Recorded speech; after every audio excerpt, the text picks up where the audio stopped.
de estarmos unidos e reunidos na Tua santa e magnífica presença. Eu magnifico a Deus pela vida do Rui Peterson, obreiro aqui e dirigente desse trabalho das quintas-feiras, juntamente com o evangelista Samuel, juntamente com todos quantos se faz presente aqui, né? Graças a Deus, nós estamos em um culto da vitória. Mas eu quero trazer uma mensagem de acordo que Deus, Ele me despertou para essa noite. Capítulo 16 de Lucas. Iremos ler a partir dos versos 19 até o 31. É um texto bastante conhecido de todos nós, que não abre mão de escola bíblica dominical e culto de doutrina, culto de ensinamento da palavra de Deus. Mas é uma mensagem atual, uma mensagem de despertamento para o propósito que levou Deus a nos trazer a existência. Viemos à existência para cumprir vários propósitos do Criador. E um dos propósitos fundamental é frutificar. Jesus Cristo disse no capítulo 15 de João, Evangelho de João 15, e o versículo 16: não foste vós que escolheste a mim, pelo contrário, eu escolhi a vós e vos nomeei para que vá e deis fruto. Louvado seja Deus. É um dos propósitos fundamentais pelo qual Deus nos escolhera, dar frutos. O cristão, ele tem que ser frutífero, porque a Bíblia diz que o machado está posto à raiz da árvore, né? E em Lucas 13 mostra que o dono da vinha chegou e falou para o vinhateiro, né? Há 3 anos essa árvore nada dá, corte-a, porque está ocupando a terra inutilmente. Nós não podemos ocupar essa terra inutilmente, e o texto que queremos ler é um texto que nos desperta a estar pronto para fazer alguma coisa para o reino e a obra de Deus. Ora, havia um homem rico e vestia-se de púrpura e de linho finíssimo, e vivia todos os dias regalada e esplendidamente. Havia também um certo mendigo chamado Lázaro, que jazia cheio de chagas à porta daquele, e desejava alimentar-se com as migalhas que caía da mesa do rico, e os próprios cães vinham lamber-lhe as chagas. E aconteceu que o mendigo morreu e foi levado pelos anjos para o seio de Abraão, e morreu também o rico e foi sepultado. E no Hades ergueu os olhos, estando em tormento, e viu ao longe Abraão e Lázaro no seu seio, e clamando, disse: Pai Abraão, tem misericórdia de mim e manda Lázaro que molhe na água a ponta do seu dedo e me refresque a língua, porque estou atormentado nesta chama. Disse, porém, Abraão: Filho, lembra-te de que recebeste os teus bens em sua vida e Lázaro somente males, e agora este é consolado e tu atormentado. E além disto está posto um grande abismo entre nós e vós, de sorte que os que quiserem passar daqui para vós não poderiam, nem tão poucos de lá passar para cá. E disse ele: Rogo-te, pois, ó Pai, que eu mandes à casa de meu pai, pois tenho 5 irmãos, para que lhes dê testemunho, a fim de que não venha também para este lugar de tormento. Disse-lhe Abraão: Tem Moisés e os profetas, ouçam-nos. Disse ele: Não, Abraão, meu pai, mas se algum dos mortos fosse ter com eles, arrepender-se-iam. Porém Abraão lhe disse: Se não houve Moisés e os profetas, tampouco acreditarão, ainda que algum dos mortos ressuscite. Amém. Poder assentar-se. Maravilha de Deus. Amados, eu quero falar sobre o tema nesta noite: o clamor de um morto pela obra missionária. Os versículos 27 mostra este homem fazendo um clamor pelos benefícios que a obra missionária traz. A expressão missão, ela significa transmissão consciente e planejada das boas novas de Cristo.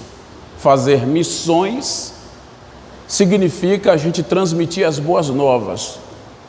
Missiologia é a ciência que estuda missões ou estuda missão. Missão do latim mito e do grego apóstolo, que quer dizer enviar. O original para missão é transmissão consciente e planejada das boas novas de Cristo. Este homem, ele clama a Abraão, querendo que os benefícios da obra missionária alcance os seus irmãos, pois tem os 5 irmãos para que lhe dê testemunho, a fim de que não venha também para este lugar de tormento. Com certeza o rico sabia que o padrão de vida dos seus irmãos era semelhante ao dele, e se morresse, naquela prática não escaparia do tormento. O rico pediu a Abraão que permitisse que algum daqueles que tinha morrido fisicamente, que estava no seio de Abraão, no paraíso, voltasse à vida e desse testemunho aos irmãos dele que existia o lugar de gozo e o lugar de tormento após a morte, a fim de que ele viesse se converter. Amados, Abraão disse que isso não poderia acontecer, porque tinham mensageiros, tinham pessoas para fazer o trabalho de evangelização, de propagação, de anúncio das boas novas. E até mesmo é impossível uma pessoa que morreu, ela voltar à vida, a não ser se o próprio Senhor queira ressuscitar, como foi o caso de Lázaro, como foi o caso de Talita, e entre outros que o Senhor ressuscitou. Mas a Bíblia nos diz em Hebreus, capítulo 9, versículo 27, ao homem está ordenado morrer uma só vez, vindo depois disso o juízo. O juízo.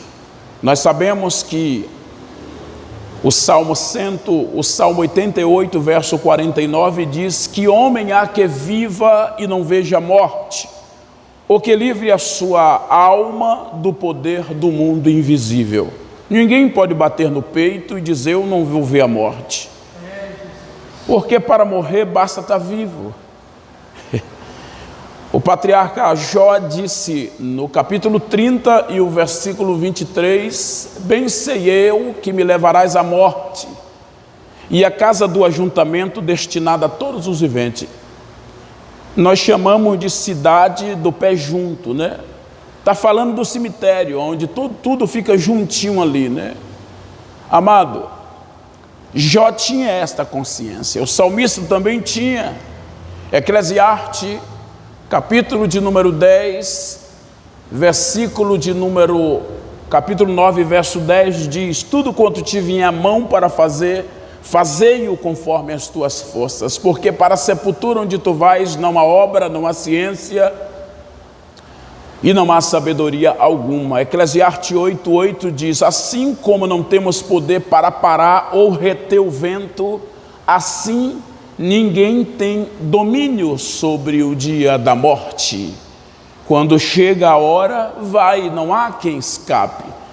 E um certo pregador disse uma vez que aqueles que tentam escapar da morte podem estar fugindo para o local do encontro, né? Sem saber. Enfim, Jesus Cristo, Ele nos adverte para que aproveitemos a nossa oportunidade de pregoar, de propagar as boas novas que nos transformou enquanto temos vida. No capítulo de número 9 de João, versículo 4, ele diz: convém que façamos a obra daquele que me enviou enquanto é dia. A noite vem quando ninguém pode trabalhar. A Bíblia foi escrita em 3 linguagens: alegórica, figurativa e literária. Figurativamente falando, o dia que Jesus Cristo fala significa a nossa vida, e com a vida as oportunidades. Ao passo que a noite fala da morte, passamos uma só vez aqui nesta vida.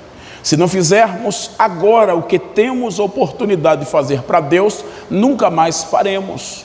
Está escrito em Isaías 55 que temos que buscar o Senhor enquanto podemos achar. Este homem buscou ao Senhor em um momento que não era mais possível achá-lo, mas oportunidade ele teve, porque se Lázaro ouviu as boas novas e foi para o paraíso, significa que as boas novas também chegou àquele rico, mas aquele rico ele estava vivendo em função das suas próprias vantagens. Ele fez da sua vida o carro-chefe. Aquele rico ele não entendeu o propósito pelo qual ele veio à existência. Como era um homem de muitas posses, de poder aquisitivo elevadíssimo, ele chegou a viver uma vida de festejo, provavelmente dizendo: deixa eu curtir a minha vida, porque depois da morte acabou tudo. Ele não se preocupou a respeito do propósito maior da sua existência, que é viver o plano do seu Criador, do seu dono, que é Deus. A Bíblia diz que ele vestia-se de púrpura e de linho finíssimo e vivia todos os dias regalada e esplendidamente, uma vida de festejo, uma vida de ostentação. Como a gente vê os ricos que não têm Deus na nossa época de hoje, nos nossos dias odiernos, a gente vê esses ricos, ele ostentando o seu poder de riqueza, com os carros de luxo, com a garagem cheia, com as mansões, entre outras ostentações. Amados, mas eles não estão se preocupando para o propósito pelo qual Deus o trouxe à existência. Nós não viemos a este mundo, a esta vida, para simplesmente fazermos da nossa vida o carro-chefe. Deus nos trouxe com alguns objetivos. E se nós não nos despertarmos para esse objetivo, quando chegar no dia do acerto de conta, a situação vai ficar estreita. Este homem, ele se estreitou na eternidade. Ele está com sede, ele está em tormento, e ele está também com as lembranças, aleluia, de que ele deixou familiares em situações que também os levaria ao mesmo lugar de tormento se não se arrependesse antes. A Bíblia nos mostra, pelo outro lado, Lázaro desafortunado, Lázaro enfermo. Os cães lhe consolavam quando lambia suas feridas. Amado, diante daquela situação que ele vivia, ele ouviu as boas novas, abriu o coração e mesmo não tendo condição financeira, não tendo alimentação adequada, ele se manteve fiel naquilo que ele ouvira da parte de Deus. A Bíblia diz que a morte veio na vida dos dois e partindo daí, os seus caminhos foram irreversíveis. Um foi para o paraíso e o outro foi para o Hades. Hades é uma palavra grega que no hebraico é chamada de Seol, que quando transliterada para o nosso português significa inferno, lugar de pranto, choro e ranger de dente. O que nos chama a atenção é que eles estavam com condições de conversar. A Bíblia mostra no texto que o rico e Abraão tiveram um longo tempo de conversa. Isto prova que eles estavam em locais que poderiam se ver. Lendo este texto, quando eu era novo de fé, me veio muitas dúvidas e interrogação no meu próprio coração. Mas como pode ser isto? Se quem está no paraíso, está no céu, e quem está no Hades, no inferno, está na terra, ou seja, no abismo, no seio da terra. Como pode haver estas condições de diálogo? Depois de muita oração, jejum, Passou-se alguns anos pesquisando, o Espírito de Deus me deu a oportunidade de eu entender que antes da morte e da ressurreição de Jesus, antes da morte e da ressurreição, ou seja, antes do Calvário, todas as pessoas que morriam com salvação ou sem salvação desciam para o seio da terra. Ninguém subia ao céu, com exceção de Enoque e Elias, que foi levado ao céu vivo. Tirando esses dois, todos desceram ao seio da terra. Podemos entender esta habitação provisória dos mortos como um círculo dividido em três partes. Imagine um círculo com três divisórias. A primeira, a parte alta, à direita, lugar de consolação, paraíso. A segunda, a parte abaixo, lugar de tormento, o Hades, dividido agora pelo abismo. Abraão disse no verso 26, e além disto, está posto um grande abismo entre nós e vós. Este abismo é chamado de cadeia da escuridão. No capítulo de número 2 e verso 4 de 2 de Pedro está escrito: se Deus não perdoou aos anjos que pecaram, mas havendo lançado na escuridão, os reservou em cadeias eternas até o juízo. Judas, versículo de número 6 diz: e aos anjos que não guardaram os seus principados, mas deixaram a sua própria habitação, o Senhor os lançou em cadeias da escuridão, deixando reservado até o juízo. A gente vê pelos textos de Pedro e de Judas que este local onde Abraão disse que foi o impedimento para o rico ter as suas necessidades supridas, justamente era um tipo de cadeia.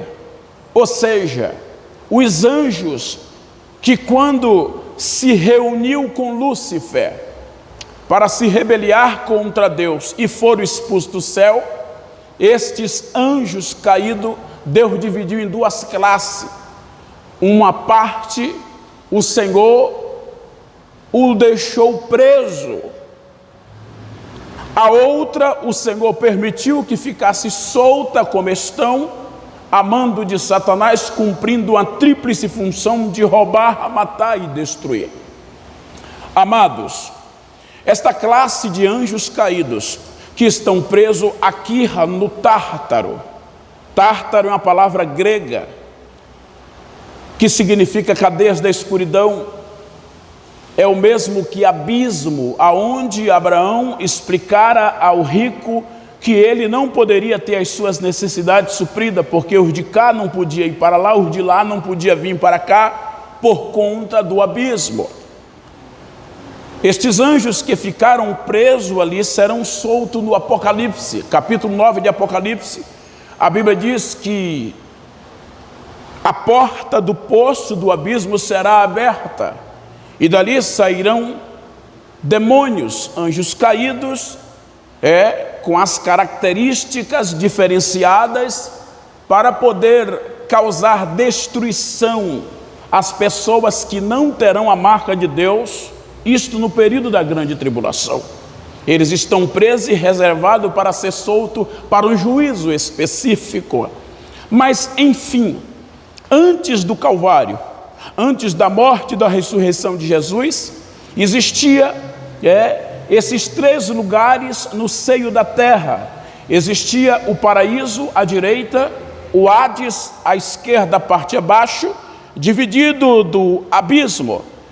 Isto antes da morte e ressurreição.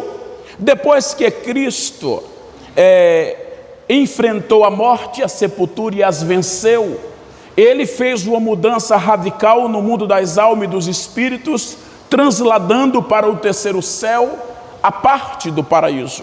O apóstolo Paulo, no capítulo 4 de Éfeso, ele diz: pelo que diz, subindo ao alto, levou cativo o cativeiro e deu dons aos homens. Ora, se ele subiu, é sinal de que antes havia descido às partes mais baixas da terra.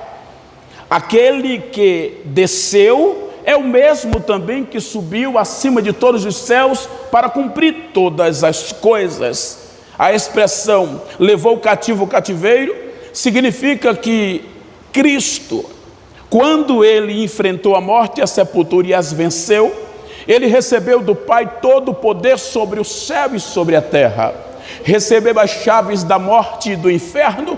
Tem muitas pessoas que interpretam dizendo que o Senhor Jesus tomou da mão de Satanás as chaves da morte e do inferno, mas não existe referências bíblicas para apoiar isto. As chaves da morte e do inferno nunca esteve na mão de Satanás.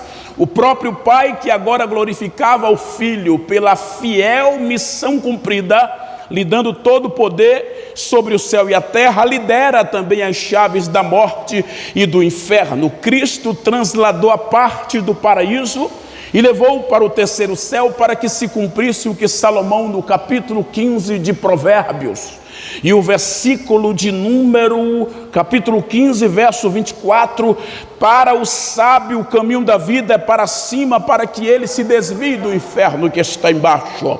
Hoje todos que morrem com Cristo vão para cima, isto é, a alma e o espírito do cristão vão para o paraíso.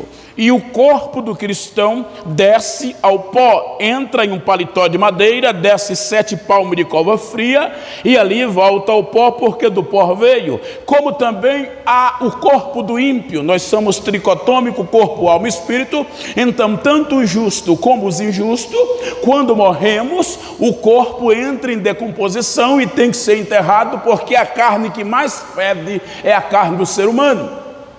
Mas a alma e o espírito, que por muitos anos deu vida àquela caixa biológica, tem um destino. Se o homem viveu uma vida em sujeição a Cristo e a sua palavra, a alma e o espírito vai para o paraíso, vai para o gozo. E se o homem viveu em desobediência aos parâmetros de Deus, a alma e o espírito vai para o Hades, como foi a alma e o espírito daquele homem rico. Ficam num estado intermediário.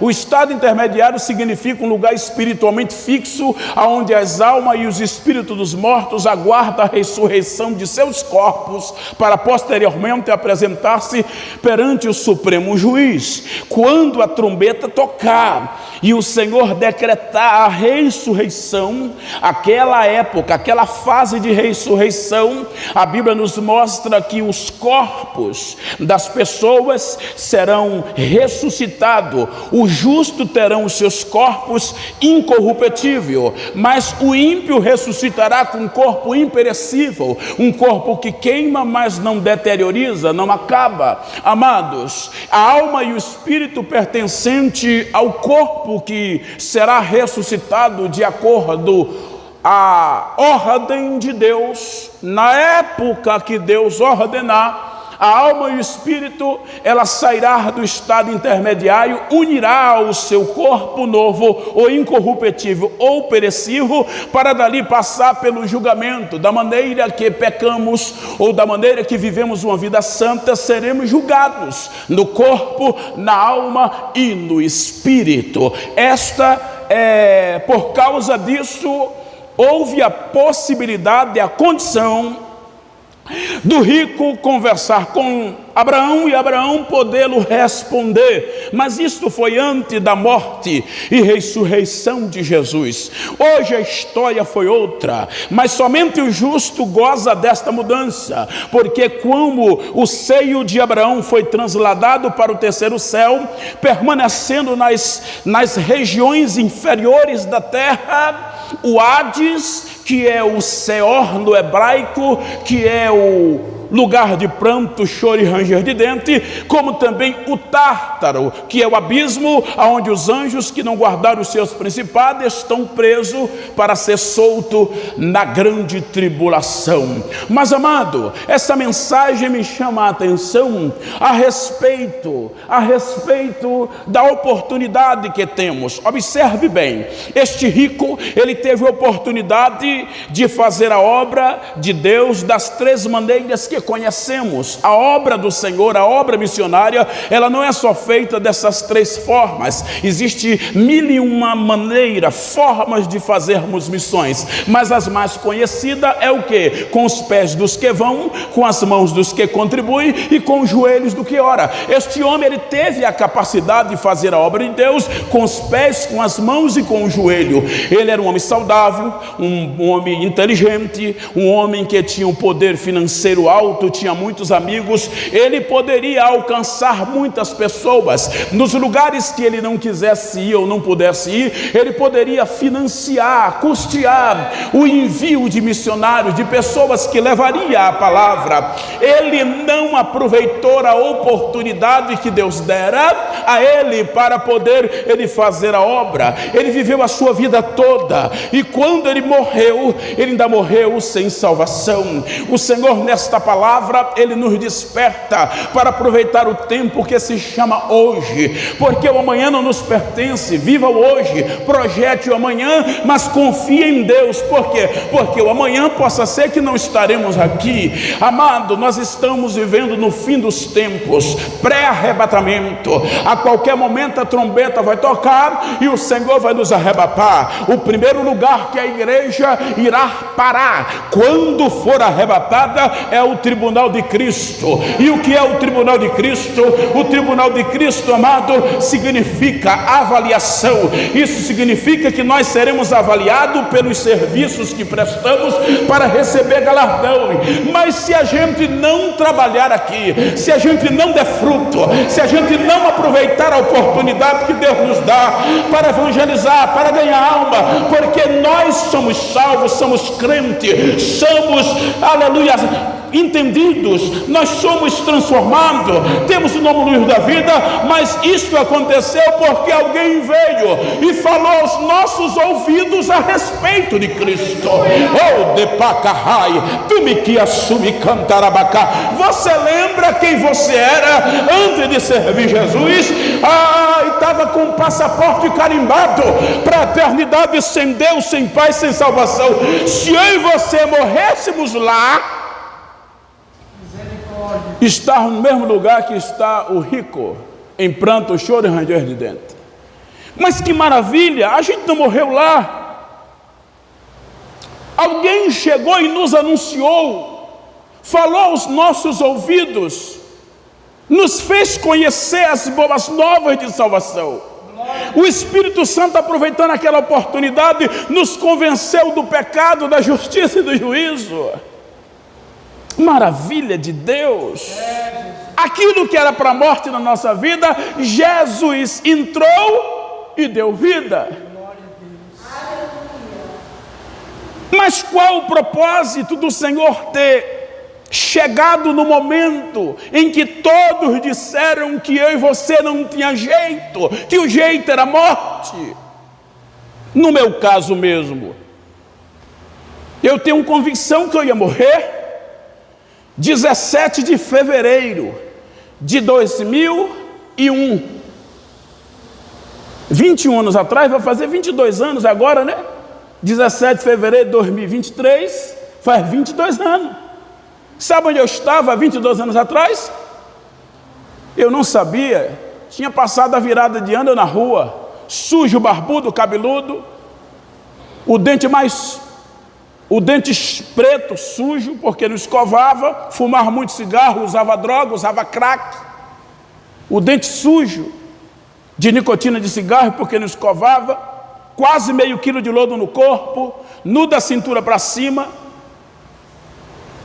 assentado no chão com a caixa de sapato do lado, esperando pessoas passar e jogar a esmola, a depender da quantidade do dinheiro que caía na caixa.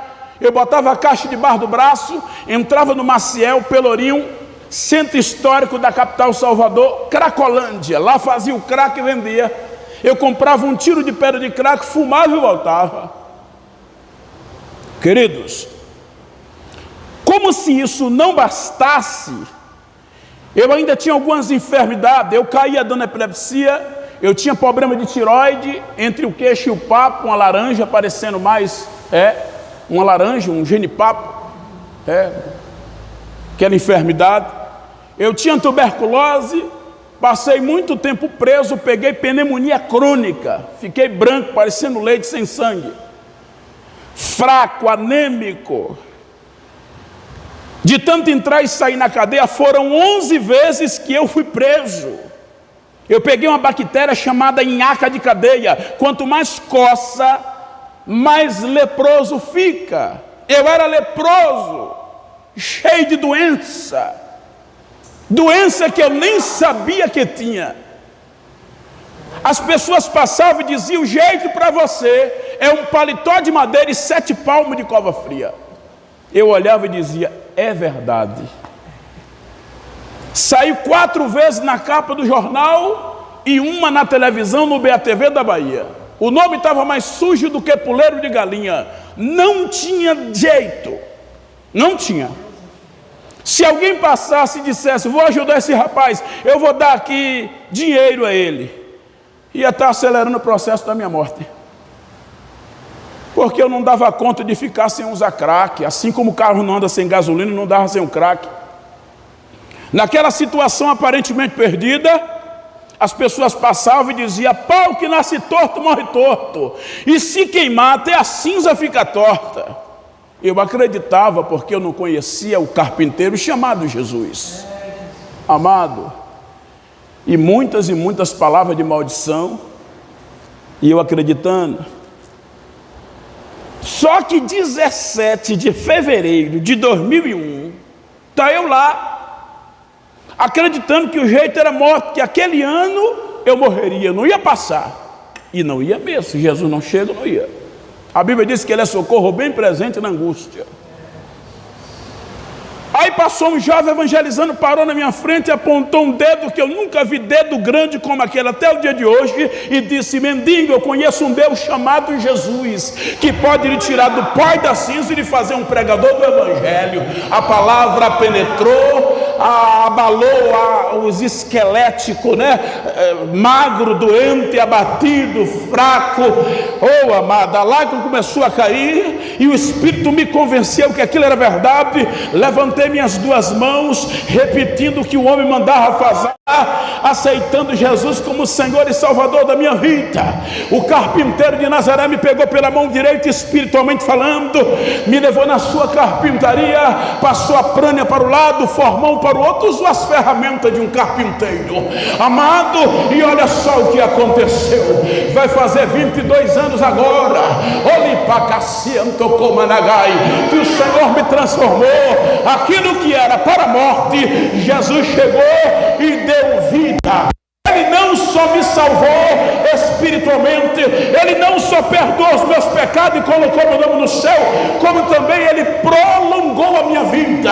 Sabe o que aconteceu com aquelas enfermidades? Ele arrancou tudo. Eu não tomo remédio controlado, eu não tenho enfermidade, não tenho problema de pressão, não tenho diabetes, não tenho nada. Eu não tenho enfermidade. Eu durmo tranquilo, como tranquilo, trabalho tranquilo. Meus irmãos, qual foi o propósito de Deus fazer esse investimento neste baiano aqui? Deus é maravilhoso, Ele salva até baiano, meu irmão, comedor de farinha. Qual o propósito que levou Deus a pegar aquilo que era para a morte e trazer vida, curar, sarar as enfermidades, tudo no 0800? De graça, é a graça. O propósito do investimento de Deus é porque Deus, Ele é um grande investidor. E Ele investe aqui agora, onde ninguém dá nada. Ele não investe olhando o presente, senão Ele não investia. Ele investe olhando o futuro. Não, peraí. Esse rapaz aí, para a questão daquilo que é desonesto, para a questão daquilo que é errado, ele se entrega com afinco, ele se entrega de corpo e alma, ele é decidido, ele vai e faz mesmo. Se eu conseguir mudar o chip, tirar o chip maligno e colocar o chip do Espírito Santo na vida dele, eu já sei que o meu investimento vai valer muito. Amado, nesses 22 anos, agora 17 de fevereiro completo 22 anos, eu acredito que Eu não vou morrer daqui para lá porque tem promessa que Deus não cumpriu e eu estou com a minha vida reta esperando. Amado, nesses 22 anos, Deus tem me usado em cada lugar, para cada pessoa, na cadeia, na rua, em regiões que eu fui pastores na Bahia, no Goiás, ali em Minas. A gente tinha costume de toda semana de botar caixa na rua, meu irmão. Tem região que a gente saía entregando folheto. Quando a gente voltava, os folhetos estavam amassados no chão, lascado, as pessoas não liam. O Espírito Santo falou comigo e com a minha esposa e disse assim: olha, aqui vocês têm que fazer o seguinte, botar o som na rua, aumentar o volume e pregar, porque aí pronto, o som vai entrar em qualquer lugar e eu vou fazer a obra, porque a fé vem pelo ouvir da minha palavra. Aí pronto, uma vez na semana, a gente tinha um culto na rua com a caixa. Era barulho, era de sacudir mesmo o tapete, era de sacudir mesmo a poeira. E Deus libertou muitas vidas, na cadeia, na rua, em campanha na casa, em evangelização, culto no lar, na igreja, gente pregando, dando testemunho. Que maravilha de Deus. Uma certa vez, eu estava na Bahia, depois de ter pastoreado no entorno de Brasília, vendi muitos CDs e DVDs de pregação e testemunho, e recebi uma ligação de alguém que tinha sido batizado aquele dia, e disse assim: olha, você não me conhece, meu nome é fulano, eu me envolvi com tráfico, com assalto, fui preso, fui condenado a mais de 20 anos, e quando eu cheguei lá, depois de 2 semanas, eles estavam ouvindo um CD seu, numa fita cassete aqui, ó. E todo mundo chorou quando ouviu o testemunho. E eu disse: Senhor, se isso é verdade, eu quero que o Senhor me dê também uma oportunidade. Quebra aí essa sentença de ano, me tire daqui. Eu vou ser fiel, vou pregar a sua palavra. Eu vou ser fiel, vou pregar a sua palavra como esse homem tem pregado e dá o testemunho. Depois de 2 semanas chegou um advogado, minha família não tinha condição de pagar, ninguém sabe, porque depois da causa resolvida e depois de eu estar em liberdade, este homem sumiu, ninguém mais acha ele. O advogado chegou com averscópio, me tirou de lá, eu fui para a igreja, aceitei Jesus Cristo, batizei nas águas, e estou ligando para você hoje dizendo que hoje é a minha primeira ceia à noite que eu vou tomar, através do teu testemunho, por meio daquela fita, meu irmão. O meu coração começou a tremer, eu comecei a chorar e me alegrar. Meu Deus, o Senhor fez um investimento em um homem que estava na sarjeta, em um homem que as pessoas acreditavam que o jeito era morte, isso e aquilo. O Senhor fez aquele investimento para que hoje, aleluia, o resultado, o efeito daquele investimento existisse. Assim como foi na minha vida, foi na sua vida. Você sabe quem você é, onde você estava. Oh, meu irmão, se você não está dando fruto ao reino, pare e pense. Deus, ele pode lhe tirar da terra a qualquer momento. Por quê? Porque Deus, ele não aceita perder, meu irmão. Deus, ele é Deus para vitória, para ganhar. Ele não é Deus para perder. E quando ele vê que ele fez um investimento em um homem e uma mulher, e este homem, esta mulher, não está nem aí para o investimento de Deus, está vivendo a vida nova em Cristo, a vida do Evangelho, para ganhos financeiros. Quantos pregadores cobram mundos e fundos para vir numa igreja dessa e trazer uma mensagem?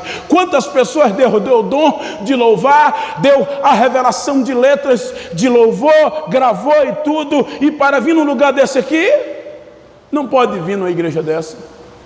Por que não pode vir? Porque a igreja não vai pagar o seu cachê, não tem condição. Aí pronto, deixa de fazer a obra. Quando Deus nos escolhera, nos trouxe a existência, Ele já tinha mapeado os lugares que durante a nossa vida a gente ia passar, e as almas que iriam se converter, se transformar, e aquelas que seriam renovadas. Quando nós colocamos um certo valor para ir pregar, para ir cantar, tem lugares que as igrejas não têm condição de nos pagar por isso. Iremos deixar de fazer a obra de Deus naquele lugar? Como é que Deus olha isto? Se Ele fez um investimento, sem a gente dar nada. A Bíblia diz: de graça recebei, de graça dai. Amados, tem muitas pessoas fazendo mau uso do ministério que Deus deu, das ferramentas que Deus lhe dera.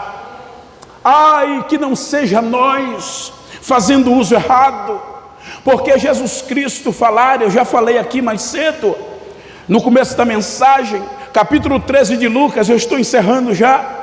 O dono da vinha chegou e disse ao vinhateiro: há 3 anos eu venho desejoso chupar ou comer um fruto desta árvore e não acho, corte-a, porque está ocupando a terra inutilmente. O vinhateiro disse: deixa por mais 12 meses, eu vou adubar, estercar e vou regar. Se der, deixa, se não der, manda cortar.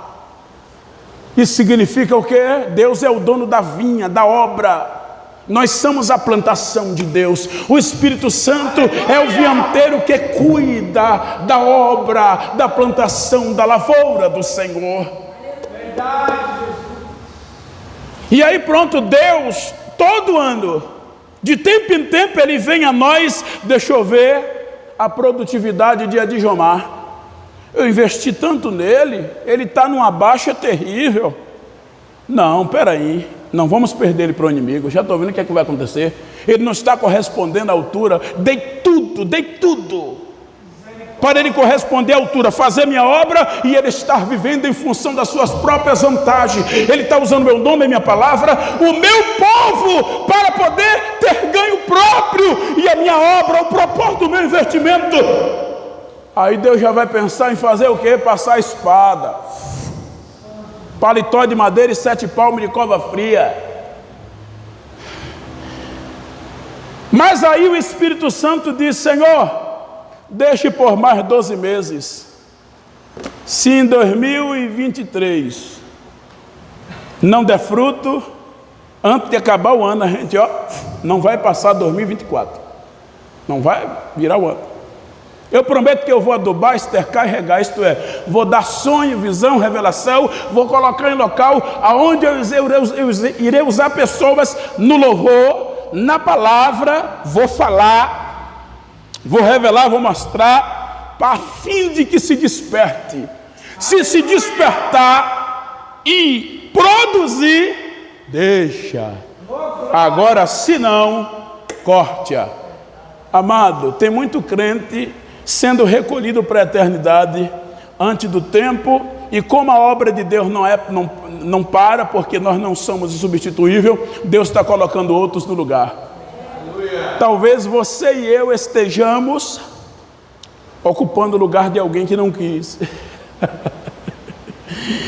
Então tome essa palavra, coloque ela no seu coração. Iremos fazer a obra de Deus sim. O clamor de um morto pela obra missionária, ele quis os benefícios da obra missionária, quis que isso alcançasse a sua família, mas ele mesmo não viveu isto, ele mesmo não quis, viveu de acordo às suas próprias vontades, e a Bíblia diz que chegou o dia que ele partiu e nada teve para o Senhor.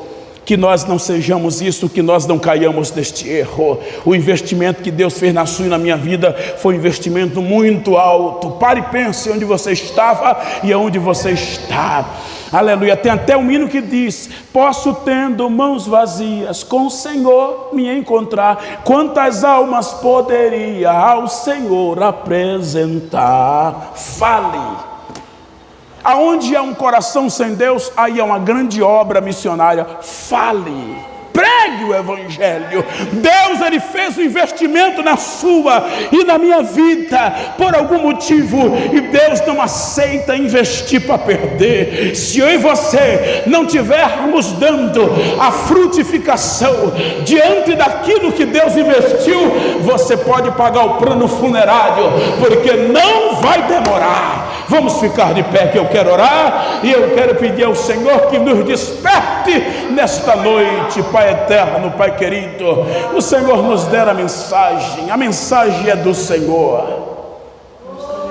Nos desperta, nos renova, unge os nossos olhos com o colírio do céu, abra-nos a visão espiritual, nos dê revelação e visões, a fim de que enxerguemos melhor, nos despertemos despertemos diante, Senhor Pai, do grande sono espiritual que nos impede, Senhor, produzir diante daquilo que o Senhor tem investido. Abençoa a tua igreja, o teu povo, fica conosco agora e para sempre, em nome de Jesus Cristo. Que o Espírito Santo de Deus possa falar mais forte no vosso coração. Amém?